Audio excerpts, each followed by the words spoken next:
感谢天恩师德，感谢老前人、前人老大德，感谢各位点传师大慈大悲，感谢各位前贤菩萨们的诚心。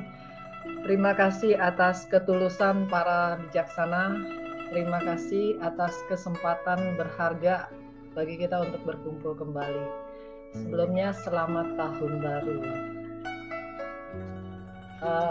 Tadi Chen Jiangshi mengatakan Houxie Tekun, sebenarnya semua itu berkat dukungan dari Chen Jiangshi yang dulu pernah mengatakan kepada Houxie bahwa tidak boleh mengurangi kualitas dari ceramahnya. Kata-kata ini selalu menggema ketika Houxie kambuh malasnya untuk belajar. Jadi ini juga harus kangen kepada Chen Jiangshi yang sudah mengingatkan dari awal. Itu benar-benar memotivasi Houxie untuk terus belajar dan tidak berhenti belajar. Dan tentunya juga terima kasih kepada Lao Tzu, beliau kepada para Buddha yang telah begitu menginspirasi dalam setiap bab dan pelajaran, sehingga membuat Houxie sendiri pun sangat terharu karena bisa ikut belajar. Menyampaikan itu hanya menyampaikan, belum tentu benar-benar bisa mempraktekkan. Tetapi ketika kita sudah tahu, saat kita menyampaikan, Houxie belajar untuk mempraktekkannya dan bisa mendapatkan manfaatnya.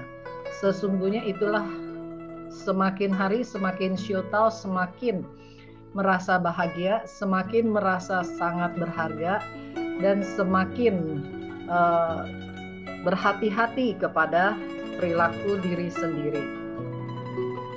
Para bijaksana yang Houxie hormati, makna tahun baru bagi kita adalah melepas yang lama dan memulai yang baru. Lalu bagaimana kita memulai yang baru? Yaitu mulai dengan melepas semua penderitaan kita. Jangan pada tahun yang baru ini kita masih membawa beban-beban negatif kita, beban-beban penderitaan kita. Kita lepas sudah, kita memasuki tahun baru sudah. Mari kita menumbuhkan semua yang bersifat positif. Seperti sekarang ini pada tahun yang baru ini, kita jangan lagi menyebarkan ketakutan, jangan menyebarkan hoak, ya. Terus perbanyak menyebarkan hal-hal yang bersikap positif. Karena setelah 1 tahun semua orang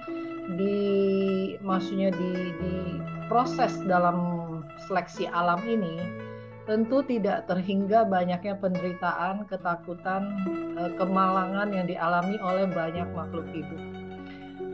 Prihatin dari hal yang demikian, marilah kita memulai tahun kita dengan hati yang berwelas asih. Penderitaan seluruh makhluk adalah penderitaan saya. Penderitaan saya tidak ada apa-apanya selama bisa melihat kebahagiaan semua makhluk. Karenanya itu marilah kita pada tahun ini mulailah dengan serius membina diri kita dan menumbuhkan hal-hal yang positif dalam kehidupan dan lingkungan di sekitar kita, menghentikan untuk menyebarluaskan hoak atau politik atau apapun juga, ataupun hal-hal yang menakuti orang banyak. Kita berhenti menyebarkan itu dan kita mulai bisa membuka topeng keakuan, yaitu bahwa tahun lalu begitu banyak kesulitan yang kita alami, tapi tahun baru ini kita akan melepas, kita akan hidup dengan ikhlas, kita akan hidup dengan bahagia, walaupun sedikit demi sedikit kita akan mengembangkan kapasitas diri sejati kita. Lao Tzu dalam kitab Qigong Hou Fo Jiu Si Zhen Jing, beliau menyampaikan, 古之谁无错，过勿当改入善科，科成过后苦海淘. Yang artinya adalah dari dulu sampai sekarang siapa yang nggak punya kesalahan? Pasti punya kesalahan. Houxie sendiri pun kadang-kadang walaupun bukan kesalahan besar, tetapi tong ikan nientau, timbul satu pikiran yang halus yang tidak disadari oleh diri sendiri, itu kadang-kadang sudah mendatangkan teguran keras dari langit, dari orang sekitar kita. Jadi sangat-sangat harus berhati-hati. Semakin kita membina, semakin banyak perangai yang sudah kita hilangkan, kapasitas kita semakin muncul, maka kita akan semakin sensitif.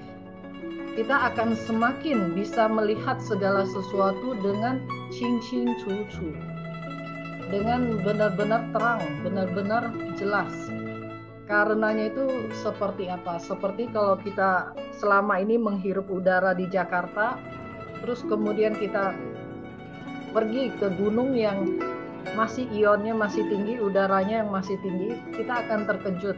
Sama seperti Hoshe di kaki gunung, Hoshe biasa menghirup udara segar, Hoshe kalau ke Jakarta setengah hari saja Hoshe sudah mulai kalut. Seperti otaknya sudah seperti kurang oksigen. Tetapi ketika masuk ke wilayah sendiri lagi dengan alam yang rileks, yang nyaman, itu luar biasa sekali ketenangan yang kita bisa rasakan. Jadi benar-benar pada saat itu kita akan bisa membedakan, oh itu udara Jakarta dan ini udara Bogor, berbeda sekali. Begitu juga dengan munculnya kapasitas sejati kita akan mulai merasakannya semakin kuat. Apabila kita melakukan kesalahan, kita juga tidak suka diri kita melakukan kesalahan. Dan ada kalanya kita juga membenci diri kita, ada kalanya timbul perasaan tidak enak, ada kalanya kita kesal dengan diri kita sendiri, ada kalanya kita tidak kompromi dengan diri kita sendiri. Tetapi sebaiknya tidak demikian, karena Lao Tzu menyampaikan kepada kita, Wu Zhi Sei Wu Cuo, dari dulu sampai sekarang siapa yang nggak pernah berbuat salah. Kalau ada salah, dirubah ya sudah selesai. Karena apa? Ketika kita sudah merubahnya, berarti kita masuk ke dalam pelajaran kebijakan kita. Kita masuk ke kearifan sejati kita. Maka tidak akan ada masalah. Karenanya itu mari tahun ini kita berusaha lebih baik lagi, melepas keakuan kita, kembali kepada titik nol kita yang bisa mendatangkan kapasitas sejati kita yang tanpa batas. Para bijaksana sekalian, Hoshe tidak tahu apakah masih melatih pernafasan.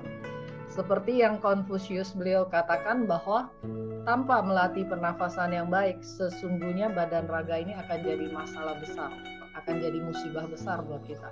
Khususnya adalah pada saat COVID sekarang ini.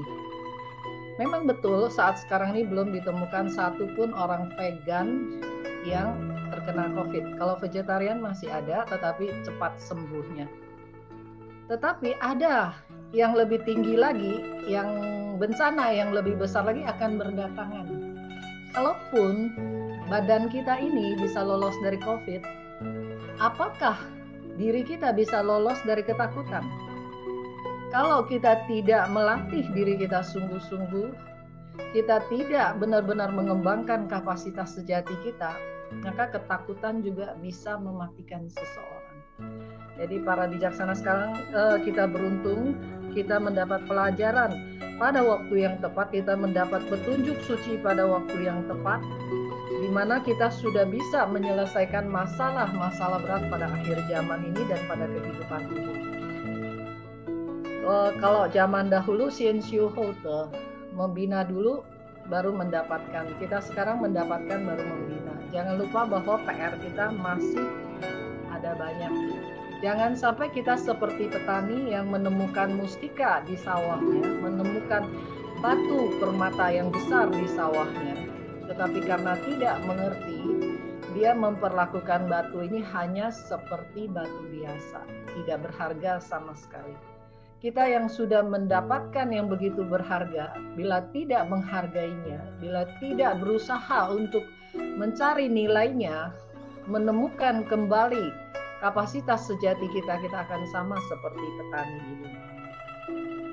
Kita ke chapter ini adalah menceritakan nilai berharga Tao. Nilai berharga Tao itu hanya akan timbul ketika kita sudah mempraktekkannya. Tentunya dimulai dari paham, setelah paham kita melepas, setelah melepas kita memahami, dan kemudian setelah memahami, mempraktekkannya, kemudian setelah mempraktekkannya, tanpa kita sadari ternyata kita sudah berkapasitas dan kita mendapatkan keberuntungan yang tidak terbatas. Sesungguhnya bukan mati yang harus ditakuti. Yang harus ditakuti adalah badan kita ini, keakuan kita ini. Tapi kalau kita mengutuknya pun tidak bisa, karena ada bentuk, ada kosong. Ada kosong, ada bentuk. Roh suci dan manifestasinya di dalam kesadaran, 3 kesadaran sekarang tumpang tindih, menyatu dengan kita punya badan, saling bergantungan.